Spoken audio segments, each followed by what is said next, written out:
PDM और peoples party एक बार फिर करीब आ रहे हैं। मिनी बजट रोकने के लिए मुश्तरका हिकमत अमली बनाई जा रही है। इन हाउस चेंज के लिए मुशावरत हो रही है और साथ ही अभी इतलात भी है कि पीडीएम चाहती है कि पीपल्स पार्टी उनके साथ लॉन्ग मार्च करे। अब पीडीएम ने लॉन्ग मार्च की तारीख 23 मार्च दी है, जिसके कुछ दिन बाद रमज़ान है। पीपल्स पार्टी ने 27 फरवरी की तारीख दी है। तो कौन किस तारीख पर मानेगा, बात करेंगे। आज इजलास में शरीक ख्वाजा आसिफ हमारे साथ मौजूद हैं। मुलाकात भी हुई शहबाज शरीफ की और बिलावल भुट्टो जरदारी की। क्या मामला तय पाए हैं? ख्वाजा साहब बहुत शुक्रिया हमें ज्वाइन करने के लिए। ख्वाजा साहब, आज भी मुश्तरका इजलास हुआ अपोजिशन का। क्या ये दुरुस्त है कि पीडीएम और नून लीग अब ये सोच रहे हैं कि या तो पीपल्स पार्टी को मनाएं कि वो 23 मार्च को आके आपके साथ लॉन्ग मार्च कर ले, या फिर आप अपनी तारीख को एडजस्ट करके पीपल्स पार्टी की तारीख के साथ जो 27 फरवरी की उन्होंने अनाउंस की है आप वहीं चले जाएं? बिस्मिल्लाहिर्रहमानिर्रहीम। शाहजेब, ये मामला आज डिस्कस तो नहीं इस मीटिंग में हुआ। ये मीटिंग प्योरली जो पार्लियामेंट्री जो सिचुएशन है उसके मतलब बातचीत हुई। लेकिन जो आप बात कह रहे हैं ये पॉसिबिलिटी है, मेरे अंदाजे के मुताबिक ये पॉसिबिलिटी है और होनी भी चाहिए। ये बात जो आप कह रहे हैं ये बात जो है वो ऐन दुरुस्त है। और अगर कोई कॉमन डेट जो है वो आगे पीछे करके, पीपल्स पार्टी वाली डेट जो है वो आगे पीछे करके, तो इकट्ठे पीडीएम और पीपल्स पार्टी और एएनपी और जितनी भी अपोजिशन पार्टीज हैं वो अकेले ना करें, मिलके जो है ये जद्दोजहद का जो है एक आगाज करें, या जद्दोजहद का जो है वो एक नेक्स्ट स्टेप जो है उसको ज़रा थोड़ा सा उसका टेम्परेचर ऊपर करें, तो अच्छी बात है। मैं बिल्कुल 100% आपकी बात से इत्तफाक करता हूं। लेकिन आज की मीटिंग में प्योरली जो है एजेंडा जो है, आज का एजेंडा, कल का, परसों का बजट के हवाले से और स्टेट बैंक के जो बिल है उसके हवाले से जो है डिस्कशन हुई है कि किस तरह अपोजिशन ने रिएक्ट करना है। लेकिन आपने देखा कि 1.5-2 घंटे जो है इजलास जारी ना हो सका, क्योंकि 65 के करीब मेंबर्स थे हुकूमत के, उनका कोरम जो है वो नहीं बन रहा था। मुझे ये बताइएगा कि अब जो रियलिस्टिक ज़्यादा इस वक्त नज़र आता है लॉन्ग मार्च का टाइम, वो तो पीपल्स पार्टी का हुआ ना, क्योंकि आपका 23 मार्च को है। 23 मार्च का एक अलग इवेंट होता है। हुकूमत भी कह रही है कि जिस इवेंट में अगर आप लॉन्ग मार्च करेंगे तो मुनासिब नहीं होगा। फिर उसके बाद अप्रैल में अगर आपने सोचा लॉन्ग मार्च से को धरने में कन्वर्ट करना है तो अप्रैल में रमज़ान आ रहा है, फिर अनरियलिस्टिक हो जाता है। तो 27 फरवरी ये जो पीपल्स पार्टी का टाइम है ये ज़्यादा रियलिस्टिक नहीं है? मैं आपसे इत्तेफाक करता हूं कि अगर 27 फरवरी पे तमाम पार्टीज एग्री कर जाएं तो अभी भी तकरीबन 1.5 माह जो है बाकी है, बल्कि 1.25 महीने बाकी हैं। ये इफेक्टिवली ऑर्गेनाइज भी किया जा सकता है। और ऊपर तले जो गवर्नमेंट की फेलियर्स हैं महंगाई के हवाले से, और लेटेस्ट जो इनकी इनकॉम्पिटेंस जो है वो सामने आई है मरी के हवाले से, कि एक दिन जो है वो एक वजीर साहब बयान दे रहे थे जी कि इकोनॉमी बहुत अच्छी है, 1,55,000 गाड़ी मरी पहुंच गई है, और उसका रिजल्ट क्या निकला वो आपके सामने है। ये नंबर जो है, जो लोग वफात जिन्होंने पाई है इस हादसे में, ये नंबर कम है। वहाँ के लोग जो कह रहे हैं कि नंबर इससे कहीं ज्यादा हो सकता है। जो लोग नाबाहक हुए हैं इस सारे मसले में, ये इससे ज्यादा क्या इनकॉम्पिटेंस हो सकती है। लोग एक बात का क्रेडिट ले रहे हैं और असल में जो है वहां पे एक ट्रेजेडी बिल्डअप हो रही थी इनकॉम्पिटेंस की वजह से। और ख्वाजा साहब, आप अगर पीपल्स पार्टी के साथ कर भी लें, मगर एंड रिजल्ट तो ये है ना कि इस्तीफे आपने नहीं देने, लॉन्ग मार्च आप पीपल्स पार्टी के साथ कर लें या अलग कर लें, हुकूमत का कुछ होना नहीं है। आप लोगों की अपनी एक एक्टिविटी होगी, अपने वर्कर्स को आप एनर्जाइज कर लेंगे, इलेक्शन की तैयारी के लिए आगे बढ़ जाएंगे, मगर हुकूमत का कुछ नहीं बिगाड़ सकते आप। देखें, ये बात जो है ना, मैं इससे अदब के साथ जो है वो इख्तलाफ करूंगा। आपने पिछले हफ्ते 10 दिन में देखा है कि हुकूमत ने जो बयानात दिए हैं, इंक्लूडिंग इमरान खान साहब और शेख रशीद साहब और फवाद साहब, सारे ये अपने आप को रीएश्योर कर रहे हैं कि हमारे सर पे अभी भी साया है। ये एक बयान था। दूसरा है कि हम अभी भी एक पेज में है एंड वी हैव एक हमारा जो है ना बेहतरीन रिलेशनशिप है उनके साथ। तीसरा जो है कि ये खाम ख्याली है कि हमारे में कोई इख्तलाफात हैं। आप देखें, सियासत में कोई भी सियासतदान, चाहे उनके ऊपर वाकई उनका साया हो, वो ये कभी नहीं कहता। ये कमजोरी की अलामत है सबसे बड़ी, कि वो बार बार ये अपने आप को रीएश्योर कर रहे हैं और अपने साथियों को जो असेंबली में नहीं आते, जो अटेंड नहीं करते, उनको जबरदस्ती लाया जाता है या उनको फोन करवाए जाते हैं वोट के लिए। तो ये मेरा ख्याल है कि सबसे बड़ी कमजोरी की और इसका हुकूमत के लागर होने की यह सबसे बड़ी निशानी है। इसलिए मैं आपके साथ एग्री नहीं करूंगा। ये इनकी अपनी इनकॉम्पिटेंस है। ये महंगाई सबसे बड़ा फैक्टर है जो केपी में जो हुआ, वो सबसे बड़ा सबूत है। और अभी बाकी इलेक्शन ये बल्दियाती कराते हैं या नहीं कराते, ये भी एक बहुत बड़ा सवालिया निशान है।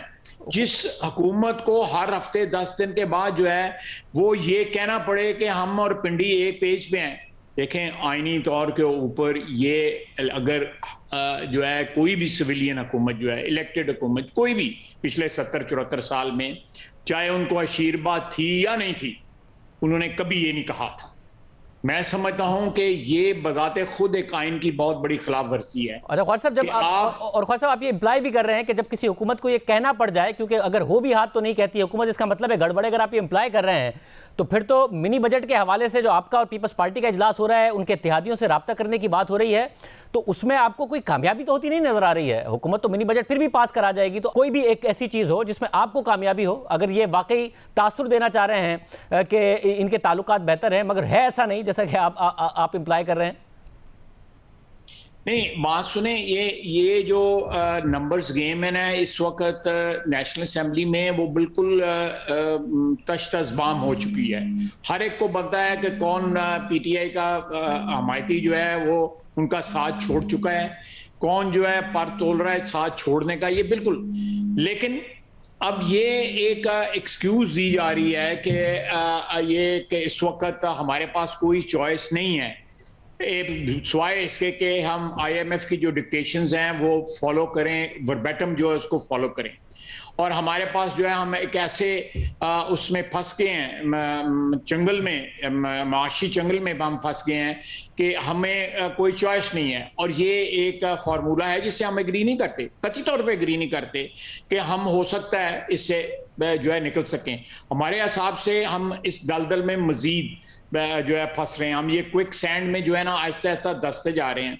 तो ये मेरा अपना ज़ाती जो ओपिनियन है शाहजेब, कि ये पास हो जाता है। अगर ये जो मिनी बजट जो है वो पास हो जाता है, स्टेट बैंक का बिल पास हो जाता है, मुल्क को बहुत ज़्यादा नुकसान होगा।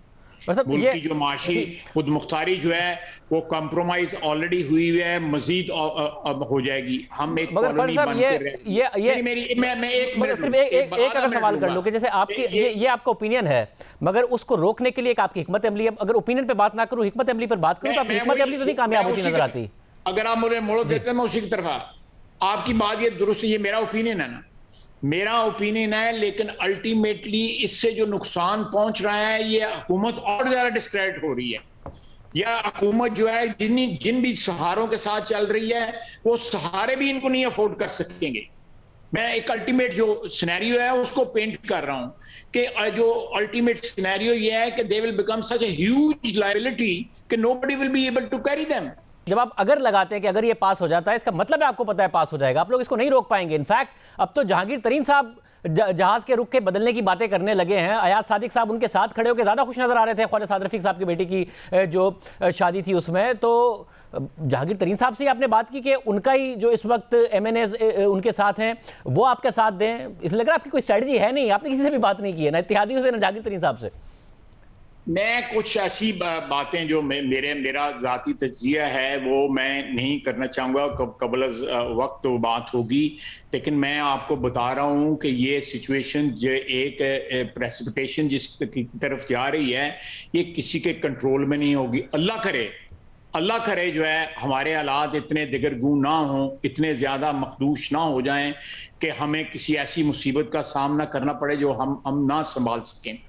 लेकिन ये जिस तरफ हालात लिए जा रहे हैं ओवर लास्ट 3.5 ईयर, आज भी अवाम की देखें वो सैडेंड एंड डिस्टर्ब, इस किस्म का वो मेरा ख्याल है जो डायलॉग जो है, ट्वीट जो है, एक स्टैंडर्ड उन्होंने रखा हुआ है। जब भी कोई मुसीबत आती है इस मुल्क की आवाम के ऊपर वो ट्वीट कर देते हैं। तो ये कोई दवाई नहीं है, ये कोई इलाज नहीं है हमारी मुश्किलात का। आप जो बात कह रहे हैं मैं उससे I tend to agree with that. मगर ख्वाजा साहब, अगर आपका हो सकता है ये पास हो जाए, लेकिन इसका पास होना जो है और हमारा इसके लिए वोट ना देना, इसको सपोर्ट ना करना, अल्लाह के फजल से पाकिस्तान की आवाम की अदालत में हमें सुरखरू करेगा कि जब ये चीज तबाही लाई जा रही थी, हम जो है we were standing on the correct side of the history. मगर रॉन्ग साइड पे नहीं खड़े थे। मगर ख्वाजा साहब, ये आपको खुद भी पता है कि आईएमएफ के प्रोग्राम के बगैर हम सरवाइव कर नहीं सकते हैं। इसका मतलब है आप खुद भी जानते हैं कि अगर आईएमएफ का प्रोग्राम नहीं हुआ, ये अब आपकी नज़र में ये जितने भी इकदामात हैं ये आवाम के लिए और मुल्क के लिए नुकसानदेह होंगे, मगर आप भी जानते हैं कि अगर आईएमएफ का प्रोग्राम नहीं हुआ तो वो और ज़्यादा नुकसानदेह होगा। इसलिए चाहे जहांगीर तरीन साहब हो, चाहे इत्तेहादी हो या कुछ और मामला हो, आप भी चाहते हैं ये बिल खामोशी से पास हो जाए और आप हुकूमत को क्रिटिसाइज भी कर लें। मैं एक बात आपको, मैं आपकी बात जो है बिल्कुल मैंने सुनी है, लेकिन आप मुझे बताएं कि इस सिचुएशन में हमें कौन लेके आए। आज से 3.5 या 4 साल कबल जो है जो नारे लगाए गए थे, जो जन्नत जो है हमें दिखाई गई थी, जो खुशहाली के गाने गाए गए थे, जो वादे किए गए थे, अगर उन वादों का उसमें 1/4 भी अगर पूरा हो जाता, अगर 3.5 साल इंतजार किया गया है कि हम एक बंद गली में दाखिल हो जाएं, कि कौन लेके गया हमें बंद गली में।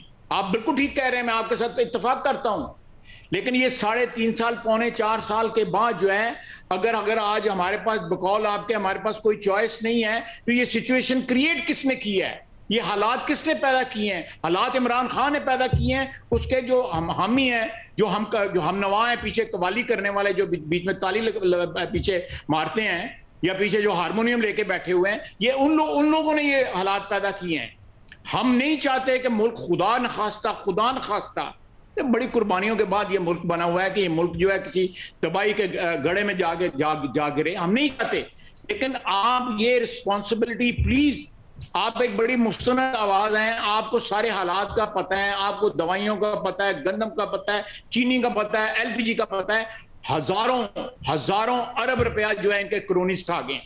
तो दुबई से आके लोग बैठे हुए हैं, होटलों की उन्होंने सैंक्शन ले ली है, पता नहीं क्या क्या लोग, कौन है ये कारपेट बैगर्स जो आ गए हैं, कहां से आ गए हैं, कौन लोग हैं ये, इनकी क्या शनाख्त है, इस मट्टी के साथ उनका क्या रिश्ता है, कोई कुछ नहीं पता किसी को, सिर्फ इसलिए कि वो जो है लोगों के जेबें, हुक्मरानों की जेबें गर्म करते हैं और वो जो है वो फैसिलिटीज ले रहे हैं। अब मैं बिल्कुल फिर कहूंगा, मैं आपसे इत्तेफाक करता हूं, लेकिन कौन लेके आया हम ऐसी जगह पे या ऐसी बंद गली में, वहाँ पे हमारा जो है वो हमारे पास चॉइसेस जो है खत्म हो गई हैं कि हम IMF का जो है प्रोग्राम अगर ना लें तो हमारे लिए तबाही है। ऐसी सिचुएशन में we are stuck between devil and the deep sea। चलो ख्वाजा साहब, फिर एक तरफ डीप सी है, दूसरी तरफ डेविल है। अब मैं नहीं कहूंगा कि डेविल कौन है। अब ऐसी सिचुएशन में जब आप खुद भी कह रहे हैं कि हम उस नहज पे खड़े हैं कि आईएमएफ का प्रोग्राम के बगैर भी ज़ाहिर हमारे लिए मसाइल आ सकते हैं। आईएमएफ का प्रोग्राम, अगर ये बिल, मनी बिल पास हो गया, उसके बाद हुकूमत आगे चलती है और आपका जो इस वक्त पॉलिटिकल नैरेटिव है वो इनके खिलाफ, इनकी कारकर्दगी के हवाले से है, उनका जो काउंटर पॉलिटिकल नैरेटिव है उसमें अगर वो जाते हैं लाहौर हाई कोर्ट, जो कि उनकी तरफ से अनाउंस कर दिया गया है कि शहबाज शरीफ साहब ने गारंटी दी थी नवाज शरीफ साहब को वापस लाने की, और नवाज शरीफ साहब वापस नहीं आए, इसलिए शहबाज शरीफ के खिलाफ कार्रवाई की जाए और आपकी लीडरशिप के खिलाफ कार्रवाई होती है, FIA का भी केस है, तो आप बगैर लीडरशिप के सिर्फ नैरेटिव की बुनियाद पे कैसे काउंटर कर लेंगे पाकिस्तान तहरीक इंसाफ को? देखें शाहजेब, जो बात आपने की है ये इतनी सादा बात नहीं है जिस तरह आपने की है। ये बात जो है ये आई डोंट थिंक इस बात में कोई आपको दमखम रह गया हुआ है। मे बी आज से 6 महीने, 7 महीने, 8 महीने पहले को होता, ये साल पहले होता, लेकिन जो है वो क्या कहते हैं कि ये अब चिरागों में रोशनी नहीं रही अब कि ये इस किस्म की जो है को मूव कर सकें जो है। I don't think so. और आपको लगता है अगर लाहौर हाई कोर्ट जाते हैं तो as a consequence Lahore high court अगर कहती है शहबाज शरीफ साहब से उन्हें वापस आए, नवाज शरीफ साहब को वापस आना पड़ता है, बजाय वो खुद आए, हुकूमत इस बात का क्रेडिट लेके जी हम गए लाहौर हाई कोर्ट इसलिए उनको वापस आना पड़ा, तो आपके लिए पॉलिटिकल नैरेटिव में फायदा हो गया, नवाज शरीफ साहब को खुद आ जाना चाहिए? नहीं, मैं देखें ये एक प्रिजम्पशन है ना आपकी, मैं I respect your opinion and whatever presumption हुकूमत के ऐलान की बुनियाद पर है, उन्होंने ऐलान और उनका जो दावा है उसकी बुनियाद पर मैं आपसे सवाल कर रहा हूं, उनका दावा है। मैं बिल्कुल मैं आपकी बात तस्लीम करता हूं, लेकिन मैं आपको बिल्कुल जो है वो मैं हतमी बात तो कोई भी नहीं कर सकता, मुस्तकबिल की बात कभी भी हतमी नहीं करनी चाहिए, ये सियासी तौर पे भी गलत होता है, वैसे भी नॉर्मल जिंदगी में भी गलत होता है। लेकिन जो आप जो डिडक्शन निकाल रहे हैं, मेरा ख्याल है that is far fetched at this time. मेरी अपनी आपके ख्याल में हुकूमत अपने दावों में कामयाब नहीं होगी, ना ही FIA के जरिए शहबाज शरीफ साहब के खिलाफ कुछ साबित करने में, ना ही लाहौर हाई कोर्ट के जरिए जो कहते हैं कि हम अप्रोच करने वाले हैं लाहौर हाई कोर्ट को शहबाज शरीफ साहब के खिलाफ कार्रवाई कराने में, या नवाज शरीफ साहब को वापस लाने में। आप कह रहे हैं इन तीनों में कोई कामयाबी नहीं होगी हुकूमत को? देखिए, प्राइम मिनिस्टर साहब का अपना बयान है, मेरा ख्याल है आप इंडोर्स करेंगे कि हमारा जो बयानिया था करप्शन के खिलाफ जो है वो मुकम्मल तौर पर नाकाम हो चुका है। आपने ये बयान पढ़ा ना उनका? उन्होंने कहा हमें एहतसाब में हमें नाकामी हुई है, फिर वो उन्होंने दूसरे इदारों पे भी डाली, प्रोसिक्यूशन, मेरे को अल्फाज जो है थोड़े से ज्यादा सख्त हैं। मैं आपके अल्फाज अपना लेता हूं कि हमें एहतसाब में नाकामी हुई है। जब खुद कह रहे हैं ये एहतसाब में नाकामी है, इसका मतलब है they had a weak case against Nawaz Sharif, they had a weak case against Shahbaz Sharif. और तमाम जो लोग जो है एहतसाब में फंसाए गए, सियासी क़यादत फंसाई गई, they had a weak case, जिसकी वजह से वो सिरे नहीं, बावजूद इस बात के कि हर चीज जो है वो टिल्टेड थी, हर चीज जो थी वो the dice was loaded in their favour, despite that जो है अल्लाह के फजल से, उसकी मेहरबानी से, परवरदिगार की मेहरबानी से ये सारी चीजें जो है आहिस्ता आहिस्ता सारी की सारी जो है लोगों की बेगुनाही जो है वो सामने आ रही है कि इस शख्स को इक़्तिदार में लाने से पहले और इसको इक़्तिदार पे लाने के बाद इसको बैसाखियां प्रोवाइड करने की, इसको सहारा देने के लिए, इसकी रेपुटेशन, ये तो पहले 6 महीने में फारग हो गए हुए थे। इनको तो सहारों ने जो है ये इनको तो जो है वो ICU में रख के तो इसके 3.5 साल गुजारे हैं इन्होंने। और खास साहब आपको लगता है सहारे नहीं है?